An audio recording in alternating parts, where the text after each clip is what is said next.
مدینے والے مصطفیٰ صلی اللہ تعالیٰ علیہ وآلہ وسلم کا فرمان عالی شان ہے، من صلی علیہ فی یوم الف مرۃ، من صلی علیہ فی یوم الف مرۃ، کہ جو میرا امتی مجھ سے پیار کرنے والا، مجھ سے عشق کرنے والا، مجھ پر جان فدا کرنے والا، میری باتوں کو سن کر ان پر عمل کرنے والا، ایک دن میں مجھ پر عشق و محبت کے ساتھ، شوق کے ساتھ 1000 مرتبہ درود پاک پڑھے گا، اس کو ملے گا کیا؟ لم یمت، وہ مرے گا نہیں۔ کیا مطلب لم یمت؟ وہ مرے گا نہیں، مطلب کیا ہے؟ حتی یرا، یہاں تک کہ وہ دیکھ لے گا۔ کیا دیکھ لے گا؟ مقعدہ من الجنہ، وہ دیکھ لے گا کہ جنت میں اس کا مقام کیا ہوگا۔ وہ یہ دیکھ لے گا کہ جنت میں میرا مقام کیا ہوگا۔ آج کوئی دنیا میں جنت کی مثال دیتا ہے، دنیا میں جنت کی مثال دیتا ہے تو وہ یہ نہیں کہہ سکتا کہ جیسا میں کہہ رہا ہوں ویسا ہی ہے، جیسا میں کہہ رہا ہوں ویسا ہی ہے، ایسا نہیں کہہ سکتا۔ میرا عشق یہ کہتا ہے کہ جو بندہ 1000 مرتبہ روزانہ درود پاک پڑھتا ہوگا، اس کی شان کیا ہے کہ وہ دنیا میں رہتے ہوئے جنت کا وہ مقام دیکھ رہا ہے جو اس کو ملنا ہے۔ وہ تو حقیقت میں یہ کہہ سکتا ہے کہ میں تو وہ جنت دیکھ چکا ہوں جہاں میں نے جانا ہے۔ کیسی شان اللہ پاک نے حضور علیہ السلام کے صدقے اس امت کو عطا فرمائی۔ تو ہمیں چاہیے کہ ہم حضور علیہ السلام پر لازمی طور پر 1000 مرتبہ درود پاک پڑھا کریں۔ 1000 مرتبہ نہیں ہو سکتا، علماء نے لکھا ہے 313 مرتبہ جو پڑھ لیتا ہے کثرت میں شمار ہوتا ہے۔ تو درود پاک کے بارے میں آپ جان لیجئے کہ جو درود پاک ہے نا، اس کو جس مقصد کے لیے پڑھا جائے وہ مقصد حاصل ہو جاتا ہے۔ جس مقصد کے لیے آپ پڑھیں گے، درود پاک کے متعلق ایک حدیث مبارکہ کہ جو 1 مرتبہ پڑھتا ہے اس پر 10 رحمتیں نازل ہوتی ہیں۔ ایک اور روایت میں جو 1 مرتبہ پڑھتا ہے اس کے 10 گناہ مٹا دیے جاتے ہیں۔ ایک اور حدیث مبارکہ میں جو 1 مرتبہ پڑھتا ہے اس کے 10 درجات بلند کر دیے جاتے ہیں۔ تو پتہ چل رہا ہے کہ پڑھنا تو 1 مرتبہ ہے، اب نیت کیا کیا ہے؟ اس سے میں درجات بلند کروا رہا ہوں، اس سے گناہ بخشوا رہا ہوں، یا پھر اس سے رحمتوں کا نزول ہو رہا ہے؟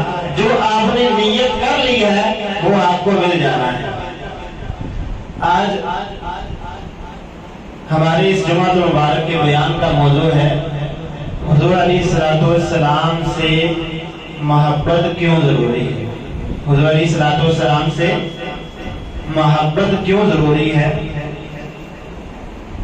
اللہ کی سرتا بقدم شان ہے یہ، انسان نہیں انسان، وہ انسان ہے یہ۔ قرآن تو ایمان بتاتا ہے انہیں، اور ایمان یہ کہتا ہے میری جان ہے یہ۔ ایمان کی بھی جان حضور علیہ السلام کی ذات اقدس ہے۔ تو ہمیں کیوں حضور علیہ السلام سے محبت کرنی چاہیے؟ اب کچھ لوگ ایسے بھی ہوتے ہیں، وہ کہتے ہیں محبت کی نہیں جاتی، محبت ہو جاتی ہے۔ محبت کی نہیں جاتی بلکہ محبت ہو جاتی ہے۔ محبت ہوتی کیوں ہے؟ محبت ہوتی کیوں ہے؟ وہ کیا کیا چیزیں ہیں کہ جو کسی بندے میں ہمیں مل جائیں تو ہم اس سے محبت کرنے لگتے ہیں؟ علماء کرام نے اس کی 3 وجوہات لکھی ہیں۔ سب سے پہلا جو محبت ہونے کا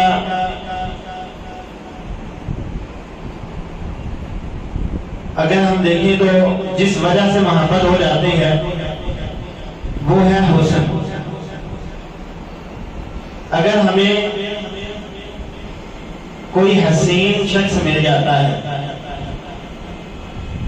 تو ہم فطرتی طور پر اس کی طرف جھک جاتے ہیں، جھکاؤ ہو جاتا ہے، ہمارا میلان ہو جاتا ہے۔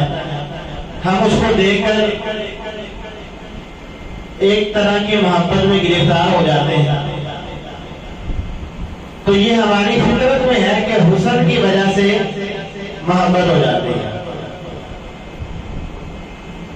اچھا، یہ ایک بات ہے، محبت کی نہیں جاتی تو محبت ہو جاتی ہے، حسن کی وجہ سے ہو جاتی ہے۔ دوسری کیا وجہ ہے؟ دوسرا کیا معاملہ ہے کہ جس کی وجہ سے محبت ہو جاتی ہے؟ اگر کسی کے اندر حسن نہیں ہے، اس کے اندر کمال ہے، اس کے اندر کوئی کمال ہے، اس کمال کی وجہ سے محبت ہو جاتی ہے۔ آج آپ سوشل میڈیا استعمال کرتے ہیں، بہت سارے ایسے لوگ آپ کو ملتے ہوں گے کہ جو بظاہر خوبصورت نہیں، بظاہر نین نقش اچھے نہیں، مگر لوگ اس سے محبت کرتے ہیں۔ کس وجہ سے؟ یہ سپورٹس مین بہت اچھا ہے، یہ سپورٹس مین بہت اچھا ہے۔ بظاہر اس کی شکل ایسی نہیں کہ اس سے محبت کی جائے، مگر اس کے اندر کوئی کمال ایسا ہے کہ جس کی وجہ سے لوگ اس کی طرف جھکتے ہیں، لوگ اس کی طرف متوجہ ہوتے ہیں، تو اس وجہ سے محبت ہو جاتی ہے۔ 2 وجوہات ہوگی۔ تیسری وجہ جس کی وجہ سے لوگ کسی سے محبت کرتے ہیں وہ ہے احسان۔ کسی بندے کے اندر حسن بھی نہیں ہے، کمال مگر اس کے اندر احسان کی صفت ہے تو اس سے بھی محبت ہو جاتی ہے، اس سے بھی محبت ہو جاتی ہے۔ ہم کہتے ہیں اگرچہ یہ حسین نہیں، اگرچہ کسی کمال کے اندر یہ بہت بڑا کمال نہیں، مگر جب مجھے مشکل پڑی تھی تو یہ میرے ساتھ کھڑا تھا، اس نے مجھے پر احسان کیا تھا، لہذا مجھے اس سے محبت ہو گئی، میں اس کے ساتھ چاہت رکھتا ہوں، اس کے ساتھ الفت رکھتا ہوں۔ یہ تین وجوہات علماء کرام نے لکھی ہیں کہ اس وجہ سے لوگوں کو کسی سے محبت ہو جاتی ہے۔ اگر ہم بات کریں امام غزالی رحمۃ اللہ تعالی علیہ کی، امام غزالی رحمۃ اللہ تعالی علیہ آپ کیا فرماتے ہیں؟ آپ فرماتے ہیں محبت ہونے کی ایک ہی وجہ ہے، محبت ہونے کی ایک ہی وجہ ہے، وہ کیا ہے؟ آپ فرماتے ہیں کوئی ایسی صفت جو آپ پسند کرتے ہیں، کوئی ایسی صفت جو آپ پسند کرتے ہیں وہ سامنے والے کے اندر نظر آ جائے گا، کوئی ایسا صفت، ایسا عمل جو آپ پسند کرتے ہیں اور وہ سامنے والے کے اندر آپ کو مل جاتی ہے تو آپ اس سے محبت کرنے لگتے ہیں، چاہے وہ حسن ہو، چاہے کمال ہو، چاہے احسان ہو۔ تو ایسی صفت اگر کسی بندے کے اندر ہمیں مل جاتی ہے تو ہم اس سے محبت کرنے لگ جاتے ہیں۔ اب ہم یہ تو جان چکے کہ محبت ہوتی کیوں ہے، اب ہم اسی عمل کو، حسن کو، کمال کو اور احسان کو حضور علیہ الصلوۃ والسلام کی ذات کے اندر دیکھتے ہیں کہ وہ حسن کیسا ہے، وہ کمال کیسا ہے، وہ احسان مند کیسے ہیں۔ اگر ہم حسن کی بات کریں نا تو کیا ہی بات ہے، حسن سے پہلے پوری دنیا میں جتنے بھی لوگ حسین ہیں، جتنے بھی لوگ پیارے ہیں، خوبصورت ہیں، ان میں ایک عیب ضرور ہوتا ہے، ان میں ایک عیب ضرور ہوتا ہے، وہ کیا؟ ان کے جسم سے جو پسینہ نکلتا ہے اس میں بو آتی ہے، اس میں بو آتی ہے۔ میں اگر بات کروں حضور علیہ الصلوۃ والسلام کی ذات اقدس کی، کیا ہی خوبصورت حضور علیہ الصلوۃ والسلام کا پسینہ مبارکہ ہے۔ ایک صحابی آتے ہیں، عرض کرتے ہیں یا رسول اللہ صلی اللہ تعالی علیہ وسلم اپنی بیٹی کا رشتہ طے کر چکا ہوں۔ حضور علیہ الصلوۃ والسلام سے عرض کرتے ہیں یا رسول اللہ صلی اللہ تعالی علیہ وسلم اس کو دینے کے لیے خوشبو میسر نہیں ہے۔ حضور علیہ الصلوۃ والسلام نے ارشاد فرمایا جاؤ شیشی اور لکڑی کا ٹکڑا لے کر آؤ۔ وہ حاضر ہو گئے، عرض کی یا رسول اللہ صلی اللہ علیہ وسلم یہ پیش خدمت ہے۔ حضور علیہ الصلوۃ والسلام نے اپنے بازوؤں کو اوپر کیا، دونوں بازوؤں کو شیشی کو سامنے رکھا، اس طرح سے پسینہ اتار کر اس شیشی میں ڈال دیا اور فرمایا لے جاؤ اپنی بچی کو دے دو۔ وہ بچی وہ پسینہ مبارکہ لگا کر اگلے گھر چلی گئی۔ جب کچھ عرصے کے بعد آئی نا، آ کر کہتی ہے ابا جان وہ عطر کہاں سے لائے تھے، وہ خوشبو کہاں سے لائے تھے؟ میں نے جب سے وہ خوشبو لگائی ہے میرے سارے خاندان میں یہ مشہور ہو گیا ہے، یہ معطرین کا گھر ہے، یہ خوشبو والوں کا گھر ہے۔ وہ پسینہ حضور علیہ الصلوۃ والسلام کا تھا، وہ پسینہ مبارکہ حضور علیہ الصلوۃ والسلام کا تھا۔ تو اس سے نہ صرف اس لڑکی کو خوشبو ملی، نہ صرف اس کے خامد کو خوشبو ملی، اس گھر کو خوشبو ملی، اس گھر کو نہیں بلکہ گھر والوں کو خوشبو ملی۔ یہ حضور علیہ الصلوۃ والسلام کے پسینہ مبارکہ کی بات ہے۔ کیا مہکتے ہیں مہکنے والے، کیا مہکتے ہیں مہکنے والے۔ اعلیٰ حضرت نے تو کمال ہی کر دیا، آپ فرماتے ہیں کیا مہکتے ہیں مہکنے والے، بھو پہ چلتے ہیں بھٹکنے والے۔ مطلب کیا ہے شعر کا؟ شعر کا مطلب یہ ہے کہ جب کوئی بندہ بھٹک جاتا تھا حضور علیہ الصلوۃ والسلام کو تلاش کرنے کے لیے، وہ صرف آنکھیں بند کر کے حضور علیہ الصلوۃ والسلام کی خوشبو کو سونگھتا ہوا حضور علیہ الصلوۃ والسلام تک پہنچ جاتا تھا۔ میں تو کہتا ہوں آج کوئی مدینہ منورہ میں جائے اور ہو وہ عشق کا بندہ، آنکھیں بند کر لے